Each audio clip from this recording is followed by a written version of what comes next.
સોમનાથના વણ ઉકેલિયા પ્રશ્નોને વાચા આપવામાં છે। વેરાવળના ધારાસભ્ય વિમલ ચુડાસમા આક્રમક મૂડમાં જોવા મળ્યા। શહેરના 11 વોર્ડના લોકોની હાલાકીને ધ્યાને રાખી તેઓએ 600થી વધુ ભરેલા ફોર્મના રજૂઆતોના પોટલા સાથે મોટી સંખ્યામાં સમર્થકોની રેલી યોજીને નગરપાલિકા કચેરીએ ગયા હતા।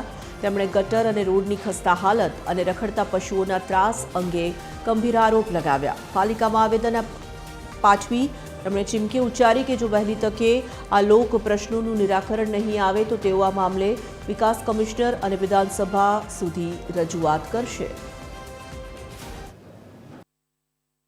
એમને લોકોએ મારો સંપર્ક કર્યો કે કોઈ ત્યાંનો પ્રશ્ન નગરપાલિકામાં સોલ્વ નથી થતો, એટલે એ પ્રશ્નોની મેં વાત સાંભળી અને મેં વોર્ડ વાઇઝ 1 થી 11 વોર્ડમાં રોજે રોજ એક વોર્ડમાં અભિયાન ચલાવ્યું। ત્યાં ફોર્મ ભરવામાં આવ્યા, રોડ રસ્તા લાઇટ પાણીના અને અન્ય જે કોઈ પણ સમસ્યા હોય એમાં વોર્ડ એક વોર્ડમાં અમે બેઠા અને લોકોને રૂબરૂ મેં એક ધારાસભ્ય તરીકે અને કોંગ્રેસ પરિવાર દ્વારા રૂબરૂ જે ફરિયાદ હતી સ્થળની મુલાકાત લીધી અને ત્યાં ફોર્મ ભરવામાં આવ્યા અને એ ફોર્મ ભરી અને ટોટલી અંદાજિત 631ની ઉપર ફોર્મ ભરવામાં આવ્યા છે। એ ફોર્મ અમે લઈ અને ચીફ ઓફિસર અને પ્રમુખને ત્યાં સુપરત કર્યા છે।